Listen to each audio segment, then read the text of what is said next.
दोस्तों this is Shubham और चलिए शुरुआत करते हैं 2016 के प्रीलिम्स के डिस्कशन के बारे में। और ये इसका पार्ट 2 है। अगर पार्ट 1 नहीं देखा तो पहले उसको देख लेंगे। तो उसमें कुछ क्वेश्चंस हमने डिस्कस किए थे 2016 प्रीलिम्स के। और जैसा कि आप जानते हैं कि ये मेन सीट गारंटी प्रोग्राम है और इस कोर्स में हम डिस्कस कर रहे हैं कि किस तरीके से प्रीलिम्स में अगर क्वेश्चन हम नहीं आ रहे हों तो किस तरीके से हम इंटेलिजेंट तरीके से गेस कर सकते हैं। ठीक है, तो चलिए इन्हीं शब्दों के साथ आगे बढ़ते हैं। ये मेरे बारे में कुछ इंट्रोडक्शन है, मेरा एक्सपीरियंस और मैंने अभी तक क्या क्या किया है। मेरी एक बुक भी है जो मैगरा हिल्स के साथ पब्लिश होने वाली है इस साल के अंत में। उसके अलावा ये कुछ सब्जेक्ट्स हैं जो मैं पढ़ाता हूँ। अगर इफ़ यू आर इंटरेस्टेड तो you can pause this lecture and read it by yourself. ठीक है, तो ये सारी चीज़ें देख लेना। चलिए अब क्वेश्चन पर सीधे मुद्दे पर आते हैं। तो पिछले लेक्चर में हमने ये वाला क्वेश्चन डिस्कस कर लिया था। चलिए अगले क्वेश्चन पे चलते हैं। अगला क्वेश्चन ये कह रहा है, खाराई कैमल्स के बारे में ये क्वेश्चन सेट किया गया है। खाराई कैमल्स एक तरीके से ऊंट की एक प्रजाति होती है जो इंडिया में पाई जाती है। उसके बारे में ऑप्शन में पूछा गया है कि इसके बारे में कौन कौन से ऑप्शन सही है। तो पहला ऑप्शन ये कह रहा है, it is capable of swimming up to 3 kilometre in sea water. ठीक है, कि समुद्र में ये 3 किलोमीटर तक ये तैर सकते हैं, पहला ऑप्शन है। ठीक है, दूसरा है, it survives on grazing on mangroves, it lives in the wild and cannot be domesticated. अब ये तीन ऑप्शन, तीनों में अगर खाराई कैमल, यार मैंने भी प्रिपरेशन करी थी लेकिन मैंने कभी सुना नहीं खाराई कैमल्स के बारे में, और उसके बारे में तो इतनी डिटेल में इन लोगों ने पूछ दिया है। So it is very unlikely that you will be able to understand, you will be able to decipher each and every question, each and every option which is given in this question. तो अब देखते हैं कि अगर मान लो कि खाराई camels के बारे में नहीं पता है तो इस क्वेश्चन को कैसे सॉल्व करेंगे। ठीक है, तो तीसरा ऑप्शन देखिए, सबसे जो लूज लिंक है वो है तीसरा ऑप्शन, कि ये जंगल में रहता है और इसको किसी भी प्रकार से पालतू नहीं बनाया जा सकता। तो दुनिया में कोई ऐसा जानवर है क्या जिसको इंसान ने कभी पालतू नहीं बनाया? लोग वेल से लेके, शेर से लेके, कुत्ता, बिल्ली, भालू, हर चीज को पालतू बनाते ही बनाते। तो तीसरा ऑप्शन हो गया गलत। जब तीसरा ऑप्शन हो गया गलत तो हमारा आ गया ऑप्शन ए 1 एंड 2। सिंपल था, कितना सिंपल था। अगर हमने क्वेश्चन थोड़ा सा दिमाग लगाया होता, थोड़ा सा कॉमन सेंस का यूज किया होता तो ये ऑप्शन सही हो सकता था। मान लीजिए कि अगर इसको ऐसा होता, संभव कभी हो सकता है कि किसी भी जानवर को डोमेस्टिकेट नहीं किया जा सकता। मान लो कि इंडिया में कोई अभी कोई आदमी ये क्लेम कर दे कि भाई उसने खाराई कैमल को डोमेस्टिकेट कर लिया, ये देखो पालतू मेरे बेटी का जो है चेहरा चाटता है, मेरे बच्चे को घुमाता है, और देखिए हमारे घर में पालतू है, घर में रहता है। तो फिर तब तो ये आंसर की गलत हो जाएगी यूपीएससी की। ठीक है, तो ये आंसर की यूपीएससी की गलत हो जाएगी। तो इस वजह से डोमेस्टिकेट होना एक बहुत ही असर्टिव सा स्टेटमेंट है कि ये पॉसिबल ही नहीं है। ऐसा तो हो नहीं सकता कि दुनिया में कोई चीज पॉसिबल ना हो। This is also possible. तो थर्ड वाला आपने जैसे ही एलिमिनेट किया, आपके तीन ऑप्शन बी, सी और डी हट गए, आपका आंसर आ गया ए। सिंपल था, वेरी सिंपल। ठीक है, चलिए अगला क्वेश्चन डिस्कस करते हैं। आईएनएस अस्त्रधारिणी के बारे में पूछा है। इंडियन नेवल शिप अस्त्रधारिणी, आईएनएस, इसके बारे में कुछ क्वेश्चन पूछा कि अस्त्रधारिणी है क्या। तो देखिए इसमें ज्यादा दिमाग नहीं लगाना है। अस्त्र मतलब होता है हथियार और धारिणी मतलब हथियार धारण करने वाला। अब ये ऑप्शन देखेंगे तो इसमें अपने आप आपको आंसर दिख जाएगा। तो पहला ऑप्शन है कि it is an amphibious warfare ship. ठीक है, दूसरा है न्यूक्लियर पावर्ड सबमरीन, तीसरा है torpedo launch and recovery vessel, और चौथा है न्यूक्लियर पावर्ड एयरक्राफ्ट कैरियर। तो इसमें खास बात यह है कि इसमें अस्त्र वाली बात कहां आ रही है। Torpedo launch and recovery vessel, torpedo एक तरीके का हथियार होता है, मतलब पानी के अंदर चलने वाली मिसाइल समझ लीजिए, उसको कहा जाता है टॉर्पीडो। तो ठीक है, तो यहां पे ये चीज मैच हो रही है। कॉमन सेंस था, अगर आपने लगाया होगा तो सही होगा। ठीक है, जबरदस्ती आप ये मत सोचिए कि यूपीएससी आपका आंसर गलत करने की कोशिश कर रही है। यूपीएससी हमेशा आपको कुछ ना कुछ हिंट देती है and it is your responsibility to pick that hint and use it at your own benefit. ठीक है, तो सिंपल था, इसमें ज्यादा दिमाग नहीं लगाना था। चलिए अगले क्वेश्चन की तरफ बढ़ते हैं। अगला क्वेश्चन कह रहा है ग्रीज लाइटनिंग 10। ठीक है, रिसेंटली न्यूज में था, ये क्या है। तो ऑप्शन है कि इलेक्ट्रिक प्लेन जिसको नासा ने बनाया है, या एक सोलर पावर्ड एयरक्राफ्ट है जिसको जापान ने बनाया है, या एक स्पेस ऑब्जर्वेटरी है जिसको चाइना ने बनाया है, या एक रियूजेबल रॉकेट डिजाइन है जिसको इसरो ने बनाया है। तो इसमें मैं बता देना चाहता हूं कि जो भी देश कोई भी नई चीज बनाता है वो अपनी भाषा में उसका नाम रखता है। तो जापानीज भाषा में ये तो है नहीं, ये ग्रीज लाइटनिंग, ये इंग्लिश भाषा में। ठीक है, अगर इंडिया भी, अगर इसरो भी कोई चीज बनाता है तो उसका नाम जैसे हिंदी होता है, मंगलयान, चंद्रयान, ठीक है, आयुष, प्रत्युष, इस टाइप के नाम जनरली रखे जाते हैं। तो ये भी गलत हो गया, डी गलत हो गया, जापान वाला गलत हो गया, ठीक है। चाइना भी अगर कोई भी चीज बनाती है, स्पेस ऑब्जर्वेटरी, बायदाऊ, सेंजाओ और इस तरीके के नाम रखते हैं जनरली, तो ये भी गलत हो गया। बचा आपका क्या, नासा। इंग्लिश में नाम रखा हुआ है, इस वजह से यूएसए का है, यूएसए ने इंग्लिश में नाम रखा हुआ ग्रीस लाइटनिंग, इस वजह से इसका आंसर हो गया ये। तो कभी भी ऐसा कोई क्वेश्चन आए कभी भी, तो हमेशा ये ध्यान में रखिएगा कि उसका नाम क्या है, इंग्लिश नाम है या क्या है। यहाँ पे कंफ्यूजन तब हो सकती थी जब नासा के अलावा यूरोपियन यूनियन या ब्रिटेन या कोई ऐसे ऑस्ट्रेलिया या ऐसी कोई कंट्री का नाम होता, तब वहां पर कंफ्यूजन हो सकती थी कि भाई किसने बनाया, क्योंकि ये सारे इंग्लिश स्पीकिंग कंट्रीज, ठीक है। चूंकि नाम इंग्लिश है और सिर्फ only one organisation which is been mentioned belongs to English belt, that is NASA, तो ग्रीस लाइटनिंग का जो रियल आंसर होगा दैट विल बी नासा, ठीक है। चलिए अगले सवाल पे चलते हैं। फिर with reference to initiative for nutrition security through intensive millet promotion, which of the following statement is are correct, ठीक है। मिलेट प्रमोशन के बारे में बात की जा रही है कि मिलेट के प्रमोशन के लिए एक इनिशिएटिव सरकार ने लिया है, उसके बारे में पूछा जा रहा है कि इनमें से कौन सा ऑप्शन सही है। तो चलिए एक एक करके ऑप्शन पढ़ते हैं, फिर देखते हैं कि किसको हम एलिमिनेट कर सकते हैं। तो पहला है, this initiative aims to demonstrate improved production and post harvest technologies and to demonstrate value addition technique in an integrated manner with cluster approach. देख रहे हैं कितना इजी सा स्टेटमेंट है जिसमें बड़े बड़े शब्दों का इस्तेमाल किया गया कि प्रोडक्शन इससे बढ़ जाएगा, वैल्यू एडिशन हम कर देंगे, ठीक है, क्लस्टर अप्रोच है, इंटीग्रेटेड अप्रोच है, यानी कि सरकार की एक स्कीम को पॉजिटिव लाइट में इसमें दिखाया गया है, तो इसके सही होने की संभावना ज्यादा है। फिर दूसरा है, poor small marginal and tribal farmers have larger stake in this scheme. अब यहां पर लार्जर स्टेक की बात की गई है, न कि ये कि सिर्फ पुअर स्मॉल फार्मर्स और मार्जिनल फार्मर्स के लिए ही ये स्कीम है, ऐसा नहीं बात कही जा रही है। इसमें इस गरीब जो तबका है, जो ये गरीब किसान हैं, उनको ज्यादा इसमें तवज्जो दी जा रही है, ये बात इस स्टेटमेंट में कही गई है। लार्जर स्टेक, इट्स नॉट कि they will be the only beneficiary, it's not like only beneficiary की बात नहीं की जा रही है, ठीक है।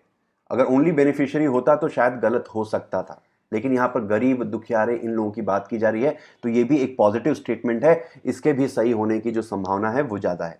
तो पहला और दूसरा पॉइंट तो सही हो गया, यानी कि ए गलत है, बी गलत है, और फिर कंफ्यूजन आएगी सी या डी में। तो चलिए अब तीसरा ऑप्शन देखते हैं। An important objective of the scheme is to encourage farmers of commercial crops to shift to millet cultivation by offering them free kits of critical input। Free में दे रहे हैं, और जो कमर्शियल फार्मिंग कर रहा है उसको मिलेट में नहीं घुसाना है हमें, क्योंकि ऑलरेडी वो बड़े किसान हैं, कमर्शियल फार्मिंग कर रहे हैं, तो उनको हमें नहीं सपोर्ट करना है। और फ्री किट देने की बात करें, एक तो किसान कमर्शियल क्रॉप पे उगा रहा है, बड़े बड़े उसमें चाय उगा रहा है, उसमें शुगर केन उगा रहा है, उसमें टी कॉफी, ये सब बड़े बड़े किसान हैं जो इस तरीके की कमर्शियल फार्मिंग करते हैं। उनको फिर फ्री देने की फिर बात होगी नहीं, ठीक है, उनको फिर फ्री देने का कोई मतलब नहीं है। छोटे गरीब या मार्जिनल या मध्यम जो इस तरीके के किसान हैं, उन लोगों को सरकार जनरली फ्री कोई चीज देती है, ठीक है। और पहली चीज तो ये हो गई। दूसरी चीज ये हो गई कि कमर्शियल जो फार्मिंग ऑलरेडी किसान कर रहा है उसको क्यों हम उठाकर मिलेट्स फार्मिंग में डालेंगे, ठीक है। तो ये हो गया थोड़ा सा गलत, तो हमारा ऑप्शन आ गया 1 एंड 2, तो इसका सही आंसर हो गया सी, ठीक है, आसान था। चलिए अगला क्वेश्चन देखते हैं। अगला क्वेश्चन ये कह रहा है, with reference to an initiative called economics of ecosystem and biodiversity, TEEB, the economics of ecosystem and biodiversity, इसके बारे में कौन सा स्टेटमेंट सही है। तो ये इनिशिएटिव UNEP, IMF और वर्ल्ड इकोनॉमिक फोरम ने शुरू किया है, भाई पता नहीं क्या है, ठीक है। तो चलो अभी इसको डाउटफुल कैटेगरी में रखते हैं, आगे दूसरा देखते हैं, क्या पता कुछ हिंट मिल जाए। ये एक ग्लोबल इनिशिएटिव है which focuses on drawing attention to the economic benefits of biodiversity. यहाँ पर बायोडाइवर्सिटी को बचाने के लिए बात की जा रही है, तो ये एक अच्छी चीज है, ये हो सकता है, ठीक है। तो इसके सही होने की संभावना ज्यादा है, तो पॉइंट नंबर 2 हमारा सही हो सकता है। तो पॉइंट नंबर 2 सही है, इसका मतलब है कि बी ऑप्शन जो है हमारा एलिमिनेट हो गया। अब चलिए थर्ड वाला पॉइंट देखते हैं। It presents an approach that can help decision makers recognise, demonstrate and capture the value of ecosystem and biodiversity. इसके माध्यम से डिसीजन मेकर यानी कि दुनिया की सरकारों को इंपॉर्टेंस पता चलेगी कि बायोडाइवर्सिटी कितनी इंपॉर्टेंट है और इकोसिस्टम में उसकी क्या वैल्यू है। तो ये भी एक अच्छी चीज़ है, एक पॉजिटिव चीज़ है। तो ये वाला पॉइंट भी सही होगा, यानी कि 2 and 3 will be the right answer. और 1 वाला कंफ्यूजन है कि भाई पता नहीं ये इनिशिएटिव किसका है। तो अब सवाल उठता है कि सी या डी में से क्या सही है। अब इनमें से आप कोई एक ऑप्शन चूज कर सकते हैं, ऊपर आपकी, आगे आपकी किस्मत। ठीक है, 50-50 चांस है। कहाँ पे 25% चांस था, लेकिन थोड़ा बहुत हमने इंटेलिजेंट गेस करके 50% प्रोबेबिलिटी पर लेकर आए। अब यहाँ पर आपकी किस्मत आपको साथ दे सकती है। ठीक है, तो इसका जो सही जवाब है डेट इज सी, यानी कि 2 एंड 3। चलिए अगला पॉइंट देखते हैं। अगला क्वेश्चन ये कह रहा है कि इनमें से कौन सा स्टेटमेंट सही है। Proper design and effective implementation of UNREDD programme can significantly contribute to. एक यूनाइटेड नेशन का एक इनिशिएटिव है जिसका नाम है REDD+। अब ये क्या है, अगर जिसने पढ़ा होगा उसको पता होगा। Reducing emission through deforestation and degradation करके इसका पूरा नाम है। अगर लेकिन नहीं पढ़ा है फिर भी अगर इस क्वेश्चन को सॉल्व करना है तो कैसे करेंगे। तो पहला है कि ये बायोडाइवर्सिटी को बचाने के लिए है। दूसरा है ये फॉरेस्ट इकोसिस्टम को और बेहतर करने के लिए है। तीसरा है कि इससे गरीबी भी दूर होगी। तो ये देख रहे हो तीनों ही ऑप्शन लगभग सही है। बायोडाइवर्सिटी बचेगी तो गरीबी दूर होगी, बहुत सारे जो ट्राइबल्स हैं वो अपनी जीविका को प्राप्त कर, अपनी जीविका अर्न कर पाएंगे। ठीक है, तो ये सारी चीज़ें इंटर रिलेटेड हैं और चूंकि ये यूनाइटेड नेशन का इनिशिएटिव है तो इसके सारे जो एस्पेक्ट्स होंगे डैट विल बी पॉजिटिव। ठीक है, तो तीनों ही इसका UNREDD का जो ऑप्शन होगा तीनों ही सही होगा। इस क्वेश्चन को अगर आपने REDD नहीं पढ़ा है तो भी आप सॉल्व कर सकते हैं, ये मेरा कहने का मतलब है। यहाँ पर देख रहे हैं बायोडाइवर्सिटी को बचाने की बात चल रही है, यहाँ पे फॉरेस्ट के इकोसिस्टम को और ज़्यादा मजबूत करने की बात चल रही है, यहाँ पर गरीबी को दूर करने की बात चल रही है। तो तीनों ही एक पॉजिटिव इनिशिएटिव है, तीनों ही पॉजिटिव इनिशिएटिव है। इस वजह से तीनों ही जो पॉइंट्स हैं वो सही है, 1, 2 एंड 3। ठीक है, चलिए अगले क्वेश्चन पे जाते हैं। अगला क्वेश्चन कह रहा है कि financial stability and development council, ये क्वेश्चन है और ये क्वेश्चन के बारे में फिर 3 स्टेटमेंट दिए हैं, हमें देखना है। पहला है कि ये नीति आयोग का एक अंग है। भाई पता नहीं, डाउटफुल है ये, इसको अभी रहने देते हैं। चलिए दूसरे ऑप्शन पे जाते हैं, क्या पता कोई हिंट मिल जाए। It is headed by union finance minister. तो ये हो सकता है, जैसा कि मैंने बताया था कि कोई भी शब्द अगर काउंसिल है तो काउंसिल का हेड जो होगा कोई ना कोई मिनिस्टर होगा, ये याद रखेगा। ठीक है, अगर कमिटी शब्द है, कमिटी है, तो इसका जो हेड होगा वो कोई ना कोई ब्यूरोक्रेट होगा। ठीक है, जैसे आप देखें monetary policy committee, monetary policy committee का चेयरमैन कौन है? आरबीआई का governor, he is a bureaucrat. RBI का governor, he is a bureaucrat. Council, आप जो भी काउंसिल का नाम देखेंगे हमेशा उसका जो हेड होता है वो मिनिस्टर होता है, कोई ना कोई मिनिस्टर होगा या प्राइम मिनिस्टर होगा या जो भी। ठीक है, तो इसको याद रखेंगे। काउंसिल अगर नाम लिखा हुआ है उस ऑर्गेनाइजेशन के सामने तो उसका जो हेड होगा that will be the minister. अब चूंकि फाइनेंशियल मिनिस्ट्री से रिलेटेड है तो उसका हेड कौन होगा, फिर मिनिस्टर कौन होगा? Finance minister. इजी। ठीक है, तो दूसरा पॉइंट हो गया हमारा सही। अब तीसरा पॉइंट है it monitors macro prudential supervision of the economy. Economy के ऊपर वो ध्यान रखती है, मॉनिटर करती है और देखती है कि इकोनॉमी सही दिशा में जा रही है कि नहीं है, स्टेबिलिटी है इकोनॉमी में कि नहीं है। स्टेबिलिटी शब्द पे ध्यान दीजिए और डेवलपमेंट शब्द पर ध्यान दीजिए। ठीक है, तो ये दूसरा जो तीसरा वाला पॉइंट है ये भी सही है। हमारा ऑप्शन आ गया सी, 2 एंड 3 ओनली। ठीक है, अब ये नीति आयोग का ऑर्गन नहीं होगा क्योंकि इसमें आप ये समझ सकते हैं कि नीति आयोग का मेंबर आपका फाइनेंस मिनिस्टर होता ही नहीं है। ठीक है, उसका जो चेयरमैन होता है प्राइम मिनिस्टर है, उसका जो वाइस चेयरमैन होता है वो कोई ना कोई आदमी होता है जिसको प्राइम मिनिस्टर ने अपॉइंट किया हो। जब नीति आयोग का फाइनेंस मिनिस्टर मेंबर ही नहीं है तो फिर नीति आयोग का इस चीज़ से कोई भी लेना देना नहीं होना चाहिए। और नीति आयोग वैसे भी पॉलिसी बनाने की ऑर्गेनाइजेशन है, न कि इकोनॉमिक चीज़ों को या सरकार के कामकाज पर निगरानी रखना या सरकार के कामकाज को इन्फ्लुएंस करने का काम नीति आयोग का है। ठीक है, इतना थोड़ा बहुत तो अगर हमने नीति आयोग के बारे में पढ़ा होगा तो एक बेसिक आइडिया तो हम एक्सपेक्ट कर सकते हैं। इतना हर स्टूडेंट थोड़ा बहुत तो पढ़ता ही है हर चीज़ के बारे में, तो यहाँ पर थोड़ी बहुत नॉलेज का भी यूज़ किया जा सकता है। ठीक है, तो ट्रिक क्या है कि काउंसिल शब्द है तो उसका मिनिस्टर होगा, अगर कमिटी शब्द है, ठीक है, तो उसका कोई ना कोई ब्यूरोक्रेट उसका अधिकारी होगा। इसको आप नोट कर सकते हैं। ठीक है, चलिए अगला पॉइंट देखते हैं। अगला पॉइंट ये कह रहा है वायरस किसको किसको इन्फेक्ट कर सकता है, बैक्टीरिया, फंजाई या प्लांट्स। तो अब देखिए वायरस है वो किसी भी चीज को इन्फेक्ट कर सकता है। हो सकता है कि अभी सिर्फ बैक्टीरिया और फंजाई को ही करता हो, लेकिन कल के समय में प्लांट्स को भी कर सकता है। ठीक है, आने वाले समय में कर सकता है ना। वायरस तो अपने आप को इवॉल्व करता है, वायरस भी इवोल्यूशनरी है। ठीक है, इवोल्यूशनरी है। इसका नेचर नहीं अभी तक किसी को पता है। कोविड में इसका नेचर पता है क्या, कब क्या किस तरीके से वायरस चेंज हो रहा है। तो इसका ऑप्शन जो है तीनों सही है, क्योंकि वायरस के नेचर को अभी तक साइंटिस्टों ने भी पूरी तरीके से प्रेडिक्ट नहीं किया है। तो आने वाले समय में हो सकता है किसी और को भी वो कर सके। हो सकता है आने वाले समय में डेड बॉडीज को भी ये इन्फेक्ट कर सके। आने वाले समय में हो सकता है कि आपकी कुर्सी मेज को भी हो सकता है कि वायरस इन्फेक्ट कर दे, अगर उसमें कोई लिविंग सेल बची हुई हो तो।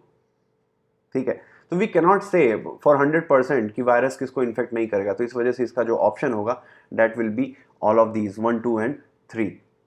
ठीक है, चलिए फिर अगला है कि क्वेश्चन पूछा गया है कि केशव चंद्र सेन इनमें से कौन सी 3 कमिटीज और ऑर्गेनाइजेशन से जुड़े हुए थे। कैलकाटा यूनिटेरियन कमिटी, टैबरनेकल, पता नहीं क्या, इंडियन रिफॉर्म एसोसिएशन। तो ये सब ऐसे जो क्वेश्चन होते हैं वो स्किप करने के लिए होते हैं। सारे क्वेश्चंस पर अपना भविष्य, अपना भाग्य मत आजमाना। ऐसा नहीं कि भगवान का नाम लिया, जय बजरंगबली, और किसी पर भी हिट कर दिया कि सही कर लेते हैं, आंख मूंद कर मार देता हूं मैं। अक्कड़ बक्कड़ नहीं करना है। ठीक है, छोड़ना है, गलती नहीं करनी है, मतलब हर जगह अपना भाग्य नहीं आजमाना है। ठीक है, तो यहाँ पर आप अपने आप को पुश नहीं करेंगे। You will not be pushing your luck here in this question. ठीक है, चलिए ऐसे क्वेश्चंस को छोड़ देना ही संभव है, और ऐसे क्वेश्चंस के लिए अलग से हमें प्रिपेयर भी नहीं करना चाहिए। ऐसा नहीं है कि आपने ये क्वेश्चन देख लिया, फिर आप जितने भी फ्रीडम फाइटर रहे हैं उनका आपने रजिस्टर बनाया और सबकी कौन कौन सी एसोसिएशन से जुड़े हुए थे उनका पूरा टेबल बना के आप रटना चालू कर दें। इसमें जो है मेहनत बहुत लगेगी। ठीक है, और इसका जो आउटपुट आएगा, इनपुट बहुत ज़्यादा है, मेहनत बहुत लगेगी, आउटपुट बहुत कम है, और इस क्वेश्चन के सिमिलर क्वेश्चन के रिपीट होने की संभावना भी बहुत कम है। तो इस पर अपना टाइम वेस्ट नहीं करेंगे, ऐसे क्वेश्चंस को छोड़ देंगे। कुछ क्वेश्चन छोड़ने के लिए भी होते हैं। 100 क्वेश्चन में हमें कितने करने हैं, सही 55 ही तो करने हैं, 55 से 60 क्वेश्चन। ठीक है, 55 से 60 क्वेश्चन करने हैं, तो उसमें छोड़ भी तो सकते हैं। चलिए 55 से 60 करने हैं, मतलब इतने सही करने हैं। मैं अटेम्प्ट करने की बात नहीं कर रहा, अटेम्प्ट तो आपको 85 प्लस करने हैं। ठीक है, 85 प्लस आपको क्वेश्चंस अटेम्प्ट करना है एग्जाम में, ये याद रखिएगा। उससे कम किया तो गड़बड़ हो सकती है। विच of the following is not a member of gulf cooperation council, question number 22। तो इनमें से गल्फ कोऑपरेशन काउंसिल का कौन मेंबर नहीं है, Iran, Saudi Arabia, Oman, Kuwait. अब इसको कैसे गेस करेंगे, तो देखिए क्या होता है, एक चीज़ मैं बताता हूँ। जो यूपीएससी का प्रीलिम्स पेपर है वो फर्स्ट अटेम्प्ट वाले स्टूडेंट के लिए होता है। ठीक है, जिस तरीके से फर्स्ट अटेम्प्ट वाला स्टूडेंट एस्पिरेंट सोचता है उसी तरीके से आप अगर सोचकर आंसर सॉल्व करेंगे तो सही करेंगे। अगर आपने सोचा कि आप शाणे हैं, कुछ अलग से सोच के कर देंगे, ओवर थिंकिंग करी तो गलत हो जाएगा। तो फर्स्ट अटेम्प्ट वाला स्टूडेंट किस तरीके से सोचेगा कि भैया सऊदी अरेबिया, अक्सर न्यूज़ में सुनने को आता है कि ईरान जो है गल्फ कोऑपरेशन काउंसिल का जो मुखिया है वो सऊदी अरेबिया है, और सऊदी अरेबिया और ईरान के बीच में हमेशा ठनी रहती है। ठीक है, तो कौन इसका मेंबर नहीं होगा, ईरान जरूर हो सकता है कि ईरान इसका मेंबर ना हो, क्योंकि सऊदी अरेबिया और ईरान एक दूसरे के जानी दुश्मन है। और जीसीसी का मुखिया जो है वो है सऊदी अरेबिया। तो फर्स्ट अटेम्प्ट वाला इसी तरीके से अपना लॉजिक लगाएगा, तो यहाँ पर वो सही कर सकता है। आपने एक्स्ट्रा दिमाग लगाया कि नहीं भाई ओमान तो बहुत अच्छा कंट्री लगता है, बहुत न्यूट्रल कंट्री लगता है, कुवैत भी बहुत न्यूट्रल कंट्री लगता है, तो इसमें ऑप्शन हो सकता है। ये छोटे छोटे देश हैं, हो सकता है कि यूपीएससी कुछ फंसाने के लिए ये क्वेश्चन सेट किया हो, ठीक है। तो ऐसा नहीं है, यूपीएससी फंसाने की कोशिश नहीं करती है, बहुत ही एक बेसिक नॉलेज आपसे टेस्ट करने की कोशिश करती है। क्या आपको पता है, बस वो यूपीएससी इस क्वेश्चन के माध्यम से इतना जानना चाहती है कि क्या आपको पता है कि जीसीसी में सऊदी अरेबिया का इन्फ्लुएंस है?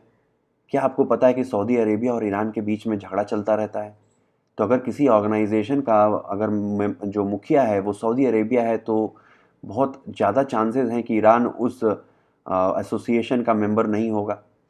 ये फर्स्ट अटेम्प्ट वाला स्टूडेंट सोचता है जिसने अभी तैयारी नई नई शुरू करी है, तो वो इसको सही कर देगा। जो ज़्यादा पढ़ के 2-3 अटेम्प्ट दे चुका है, जो 2-3 साल से पढ़ रहा है, वो गलत कर देगा, क्योंकि वो एक्स्ट्रा दिमाग लगाएगा। तो ओवर थिंकिंग नहीं करनी है, जितना सोचना है उतना ही सोचना है। बहुत ही प्लेन एक नाइव लॉजिक जिसको कहते हैं, भोले भाले लॉजिक पर हमें क्वेश्चन को सॉल्व करना है, न कि बहुत ही कनिंग लॉजिक पर। कनिंग लॉजिक नहीं यूज करना है। लॉजिक भी दो तरीका है, एक नाइव लॉजिक, एक है कनिंग लॉजिक। तो कनिंग लॉजिक नहीं यूज करना है, हमें नाइव लॉजिक के ऊपर क्वेश्चंस को सॉल्व करना है। एंड डेफिनेटली ट्रस्ट मी, आप हमेशा लगभग लगभग सही ही उसको करेंगे, ठीक है। तो चलिए अगला क्वेश्चन देखते हैं। इनमें से हिंदुस्तान के कौन से एरिया में शेल गैस पाई जा सकती है? ठीक है, पाई जाती है। तो Cambay basin, Kaveri basin, Krishna Godavari basin. अब नाम तो दे दिया, हो सकता है कि अभी सिर्फ कावेरी और कृष्णा गोदावरी बेसिन में मिलती है शेल गैस, लेकिन आने वाले समय में कैम्बे बेसिन में भी मिल जाए, क्योंकि जमीन के नीचे है, कब पता वहां पर खोज हो और वहां पर गैस मिल जाए। तो इसके चांसेस हैं कि नहीं है फ्यूचर में? ये भी एक फ्यूचरिस्टिक प्रोस्पेक्ट है, इसके चांसेस हैं कि नहीं है ना? फ्यूचरिस्टिक है। तो कैम्बे, कावेरी और कृष्णा गोदावरी, तो इसके तीनों हो सकते हैं। कोई और भी जगह होती कि असम भी लिखा होता, असम प्लेन्स, तो वो भी सही हो सकते थे, क्योंकि क्या पता अभी नहीं मिली हो, आने वाले समय में मिल जाए, ठीक है। तो इसके तीनों ऑप्शन सही होंगे, ठीक है। चलिए अगला क्वेश्चन देखते हैं। रिगार्डिंग अटल पेंशन योजना, इनमें से कौन सा स्टेटमेंट सही है? तो जैसा कि मैंने बताया है कि सरकार की कोई स्कीम है तो पॉजिटिव एस्पेक्ट्स पूछता है जनरली। तो पहला है, it is a minimum guaranteed pension schemes mainly targeted eight unorganised sector workers. तो चलिए ठीक है, इसको डाउटफुल कैटेगरी में रखते हैं। दूसरा ऑप्शन देखते हैं, only one member of family can join the scheme. तो ये पॉजिटिव नहीं है कि भाई सिर्फ एक कोई भी फैमिली है, अब मान लो बहुत बड़ी फैमिली है, ज्वाइंट फैमिली है, तो उसका सिर्फ एक ही मेंबर ज्वाइन कर सकता है। तो ये नेगेटिव चीज हो गई सरकार की स्कीम से रिलेटेड, यानी कि दूसरा वाला पॉइंट गलत हो गया।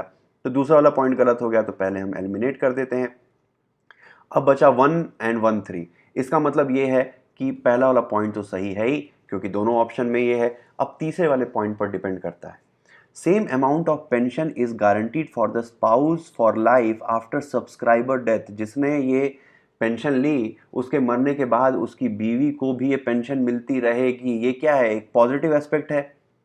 तो मैंने बताया कि सरकार की स्कीम के जनरली पॉजिटिव एस्पेक्ट्स के ऊपर क्वेश्चन फ्रेम किए जाते हैं, ठीक है। तो इसका जो सही जवाब होगा वो होगा 1 and 3। C will be our right answer. देखा कितना आसानी से हो गया। चलिए अगला देखते हैं। अगला क्वेश्चन कहता है कि which of the following are advantage या advantages of practising drip irrigation. तो ड्रिप इरिगेशन का इस्तेमाल करने से जो घासें जम जाती हैं खेतों में, उसके ऊपर निजात मिल सकती है। चलो ये भी डाउटफुल है। फिर रिडक्शन ऑफ सॉइल सैलिनिटी, ठीक है। फिर रिडक्शन इन सॉइल इरोजन। तो ड्रिप इरिगेशन क्या है, एक पॉजिटिव चीज़ है। तो पॉजिटिव चीज़ का आप देखेंगे कि तीनों ही पॉजिटिव एस्पेक्ट होंगे। पॉजिटिव चीज़ का पॉजिटिव पॉजिटिव, लेकिन कैच ये है कि कोई भी ऑप्शन 1 2 3 नहीं है। अगर 1 2 3 ऑप्शन होता, 1 2 एंड 3, तो तीनों ही सही होते। लेकिन अब चूंकि दिया नहीं है 1 2 एंड 3, तो इसमें हमें देखना है कि डी तो होगा नहीं, क्योंकि तीनों ही सही हैं। फिर ओनली 3 भी नहीं होगा, या तो 1 2 होगा या 1 3 होगा। अब ये यूपीएससी ने इसको किस तरीके से सोचा है, वो यूपीएससी की अपनी खुद की सोच है। तो 1 तो है ही, रिडक्शन ऑफ वीट तो है ही। अब सैलिनिटी और इरोजन में से हमें कोई एक देखना है, ठीक है। ड्रिप इरिगेशन से सैलिनिटी भी के ऊपर भी रोक लगती है और सॉइल इरोजन भी रुकता है। ठीक है, अब यूपीएससी ने इसको क्या देखा है, यूपीएससी ने इसको सी माना है 1 और 3, यानी कि घास की समस्या से निजात मिलेगी और उसके अलावा सॉइल इरोजन भी रुकेगा। खेतों में अगर आप फ्लड इरिगेशन करते हैं, पूरा पानी डाल दिया, भर दिया, ठीक है, तो क्या होगा, मिट्टी है, पानी में मिट्टी मिलेगी, फिर वो खेत से बाहर जाएगी, यानी कि मिट्टी का, सॉइल का इरोजन हो रहा है, जिसको हम वाटर इरोजन कहते हैं। लेकिन अगर हम ड्रिप इरिगेशन का यूज़ करें, यानी कि ये मान लीजिए हमारा पौधा है, उसकी ठीक जड़ों में हम अगर ड्रिप के माध्यम से अगर हम पानी पहुंचाएं डायरेक्ट जड़ों में, तो हम इस सॉइल इरोजन की समस्या से निजात पा सकते हैं। हालांकि देखिए, सॉइल सैलिनिटी की भी समस्या से हम निजात पा सकते हैं, क्योंकि सैलिनिटी क्यों होती है, जब हम एक्सेस इरिगेशन करते हैं, एक्सेस इरिगेशन की वजह से सैलिनिटी बढ़ती है। एक्सेस इरिगेशन की वजह से कैसे बढ़ती है, मान लीजिए आपका खेत है, ठीक है, आपने बहुत सारा पानी उसमें भर दिया, तो क्या होगा, अब पानी में तो सॉल्ट मौजूद है, लेकिन जब धूप पड़ेगी तो पानी तो उड़ जाएगा, लेकिन नमक की जो है यहाँ पर परत आपके खेत के ऊपर जम जाएगी, जिसको कहते हैं सॉइल सैलिनिटी, या इसको कहते हैं सॉल्ट पैन, ठीक है। लेकिन अगर हम ड्रिप इरिगेशन का इस्तेमाल करें, यानी कम पानी अगर हम खेतों में डालें, डायरेक्ट पेड़ों की जड़ों पर डालें, तो इस सैलिनिटी की समस्या से भी लड़ा जा सकता है। खैर एनीवेज, तो इसका आंसर यूपीएससी ने 1 और 3 माना है, तो 1 और 3 है। लेकिन फिर भी मैं कहता हूं, अगर 1, 2 और 3 तीनों अगर ऑप्शन होते तो तीनों ही सही होते, लेकिन दिया नहीं है तो क्या करें, मजबूरी है। चलिए अगला सवाल देखते हैं। अब डिजिटल लॉकर के बारे में सवाल पूछा गया है। ये भी क्या है, एक सरकारी स्कीम है, ठीक है, तो सिंपल वही वाला फंडा लगेगा, पॉजिटिव एस्पेक्ट्स हमें देखने हैं। तो it is a digital locker system offered by government under Digital India programme. चलो ठीक है भाई, सही बात है, डिजिटल इंडिया प्रोग्राम के थ्रू दे रही है सरकार अपने नागरिकों के लिए। फिर it allows you to access your e documents irrespective of your physical location. तो ये भी एक पॉजिटिव चीज़ है, जनता की सहूलियत के हिसाब से है कि आप अपने डॉक्यूमेंट्स को अपलोड कर दीजिए और जहां पर भी जाइए आपको अपनी मार्कशीट और ये सब लेकर जाने की ज़रूरत नहीं है। तो दोनों ही पॉजिटिव एस्पेक्ट है, तो इसका जो सही जवाब हो गया दैट विल बी सी, ठीक है। चलिए अगला सवाल देखते हैं, और आखिरी सवाल। स्टेटमेंट दिया है, हमें कंसिडर करना है। The minimum age prescribe for any person to be a member of panchayat is 25 years, ठीक है। A panchayat reconstituted after premature dissolution continues only for the reminder period. तो इस क्वेश्चन को मैंने यहाँ पर इसलिए इंक्लूड किया है, मैं आपको थोड़ा सा पॉलिटी के बारे में डिस्कस करना चाहूँगा, पॉलिटी के लिए स्ट्रैटेजी क्या होनी चाहिए। तो पॉलिटी के लिए जो स्ट्रैटेजी होगी, जनरली पॉलिटी में जो क्वेश्चन पूछे जाते हैं वो एक्सेप्शन वाले क्वेश्चन पूछे जाते हैं। एक्सेप्शन वाले क्वेश्चन मतलब कि देखिए, प्रेसिडेंट अगर हम देख लें और गवर्नर देख लें, तो दोनों की पावर लगभग दोनों की पावर सेम होती है, लेकिन कुछ ऐसी पावर होती है जो सिर्फ प्रेसिडेंट के पास होती है, वो गवर्नर के पास नहीं होती है, सिर्फ प्रेसिडेंट के पास होती है। और कुछ ऐसी पावर होती है जो सिर्फ गवर्नर के पास होती है, प्रेसिडेंट के पास नहीं होती है। और जनरली यूपीएससी जो सवाल फ्रेम करेगी ये इसी एक्सेप्शन पर पूछती है, ठीक है, इसी एक्सेप्शन पर पूछती है। तो जनरली आप देखेंगे कि सबके मिनिमम जो लोकसभा या विधानसभा में कंटेस्ट करने की जो एज है 25 साल है, लेकिन पंचायतों में ये 21 साल है, ये एक एक्सेप्शन है। फिर बाकी जगहों पर क्या होता है कि लोकसभा अगर डिसॉल्व हो जाती है तो फिर से 5 साल के लिए सरकार बनती है, लेकिन पंचायतों में ऐसा नहीं होता है। अगर 3 साल में अगर कोई पंचायत डिसॉल्व हो गई तो जो नई फिर से इलेक्शन होगा और जो नई पंचायत बनेगी वो बाकी के सिर्फ 2 साल के लिए ही बनती है, ठीक है। अगर मान लीजिए कि 4 साल में अगर डिसॉल्व हो गई तो जो नया इलेक्शन होगा और जो नई पंचायत बनेगी वो 1 साल के लिए ही बनेगी, 5 साल के लिए नहीं बनेगी, ठीक है। ये एक एक्सेप्शन है। तो जनरली पॉलिटी में एक्सेप्शंस के ऊपर सवाल पूछे जाते हैं। जैसे एक और एग्जांपल दे देता हूँ, लोकसभा और राज्यसभा अगर हम देखें तो तीनों की पावर, दोनों की पावर काफ़ी ज़्यादा मैच करती है, लेकिन कुछ जगहों पर लोकसभा की पावर काम करती है, वहाँ पर राज्यसभा नहीं काम करती है। कुछ जगहों पर लोकसभा के पास वो पावर नहीं होती जो पावर राज्यसभा के ऊपर के पास होती है। तो जनरली जो क्वेश्चन फ्रेम यूपीएससी करती है वो इस एक्सेप्शन वाले पोर्शन से ज़्यादातर करती है, ठीक है। वैसे ही जैसे लोकसभा है, फिर वैसे ही आप मान लीजिए कि राज्यसभा है और लेजिस्लेटिव काउंसिल है। लेजिस्लेटिव काउंसिल और राज्यसभा यानी कि विधान परिषद और राज्यसभा दोनों एक जैसी पावर है, लेकिन कुछ पावर राज्यसभा के पास है जो लेजिस्लेटिव काउंसिल के पास नहीं है। और जनरली जो सवाल पूछा जाएगा वो इसी के ऊपर पूछा जाएगा। सेम वे नेशनल इमरजेंसी और स्टेट इमरजेंसी में कुछ चीज़ें सेम होती हैं, लेकिन कुछ चीज़ें सेम नहीं होती हैं, और सवाल इसी के ऊपर पूछा जाएगा। That is called exception based question, ठीक है। तो इस पर खास ध्यान आपका होना चाहिए। अगर कहीं पर भी ऐसी बात आपको देखने को मिलती है, थोड़ा सा कंपैरेटिव चीज़ों को पढ़ने की कोशिश करिए, ठीक है। तो you will be able to solve each and every question. Same way आपको फंडामेंटल राइट्स और डीपीएसपी के बीच में भी कंपैरिजन पता होना चाहिए, ठीक है। तो चलिए, ये था पूरा ये लेक्चर 2016 का। होप आपको ये लेक्चर समझ में आया होगा। अगले साल माफ़ कीजिएगा, अगले सेशन में हम कुछ दूसरे साल के क्वेश्चन पेपर यूपीएससी प्रीलिम्स के डिस्कस करेंगे और कुछ नई स्ट्रैटेजी मैं आपके साथ शेयर करूंगा, ठीक है। तो ये देखना जरूर। और उसके अलावा पब्लिक एडमिनिस्ट्रेशन का मेरा ऑप्शनल है, ऐसे ही इंपॉर्टेंट ट्रिक्स हम पब्लिक एडमिनिस्ट्रेशन में भी यूज़ करेंगे। और पब्लिक एडमिनिस्ट्रेशन का पूरा कंप्लीट कोर्स मौजूद है सिनॉप्सिस आईएएस के प्लेटफॉर्म पर, वहाँ पर आप जा सकते हैं। कुछ लेक्चर्स अगर आपको देखने हैं तो फ्री भी हैं यूट्यूब पे ऊपर, ठीक है।